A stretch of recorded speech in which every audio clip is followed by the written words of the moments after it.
Hello everybody, hello, I'm George from Ireland. Here I am at the treetop walk in the Botanical Gardens at Kirstenbosch, Cape Town. Begins easily enough, as you can see. I thought there'd be some steps up to it where you'd see from far away that it's higher, but it's not. I think it makes itself treetop partly because there are various dells around here. The ground is very uneven, so if you're not very physically fit, it's a little bit challenging walking around here. Now there's a wobble on this bridge. It's not my weight, I'm told, it's built in, okay?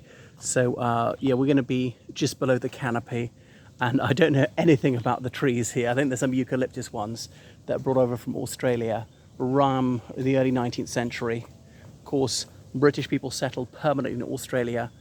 Was it 26th of January 1788? That's Australia Day, landing in Botany Bay with the intention of staying forever.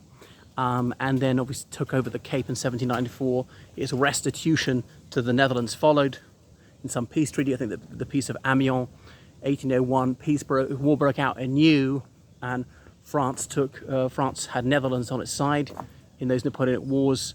France was defeated in 1814. A part of the agreement was that the United Kingdom would retain the Cape, so the Netherlands lost it forever. But the eucalyptus trees brought over from Australia about that point. The other trees, well, I can't for the life of me identify them. I'm terrible at this sort of thing. I don't know if palm trees are actually native to this part of the world. What is this one here? Loginsiae Anothelesta grandiflora. Okay, and it's got it in Afrikaans as well. Boskoersboom, forest fever tree, Mofala, which is Essigsa. Okay, so lots of birdie wordies flying around. Evening is drawing on. Now you can see we're above the tree canopy level.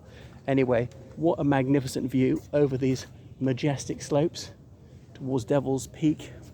And there's some gorge in there, all these crevices of names, and I can't remember the names of the different crags there on the mountainside.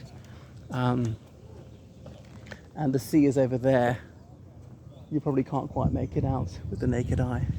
Well, I can with the naked eye, I think, on the screen. Usually you can't.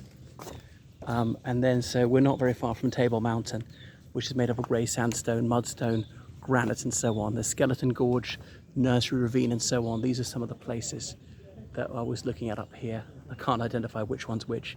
Yeah, it's beginning to wiggle the bridge as those few people were walking by. There is a treetop walk in the Royal Botanical Gardens at Kew, and I've never done it, to my shame. Nor have I been to the Irish Botanical Gardens. So next time I return to Dublin, I shall go. Very fine specimens, I think you'll agree. Right, so that's it. So Kirstenbosch is in Kirsten's bush, this place. So I've worked out that Bosch is bush, like there's Ronde Bosch, as in round bush, an area not too far from here, which is home to the most distinguished girls' school in the Republic of South Africa. So we go on. They don't have any fruit-bearing trees, seems to me, and here. I wonder if that's deliberate, people will be eating them. You're told to look out for scaly friends. Well, fiends in my book. I'm no herpetophile, but they said, you know, stay on the paths. There might be boom slangs otherwise.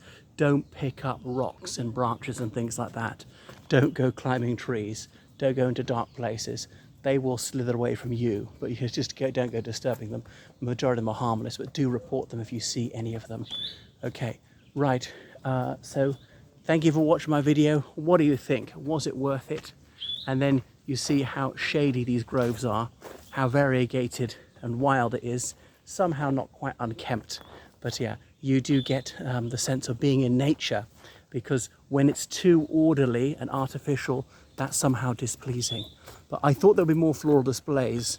I do like a wilderness, but I was mildly disappointed not to see some splendiferous flower beds, properly laid out rockeries, shrubberies, and so forth.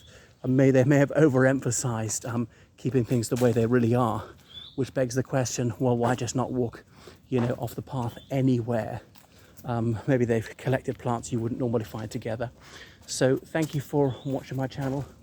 Make sure you subscribe on Patreon, donate on PayPal, georgecallahan79@gmail.com, because I urgently need donations to keep this channel going. Okay. Well, I do see some flowers which are worth pointing out. Not that I know what they are, some of them bluebells. Just thinking when I get back to the British Isles, you know, spring has more than sprung. I remember distinctly the 1st of February when I saw my first snowdrop, and hearing birds talk about the 10th of February, and it'll be almost equinox. Well, actually, it will be equinox when I get back. So that's very pleasing. If anything, I came here maybe a bit too late in the year, missed out some of the good weather in the British Isles was away. Look at those.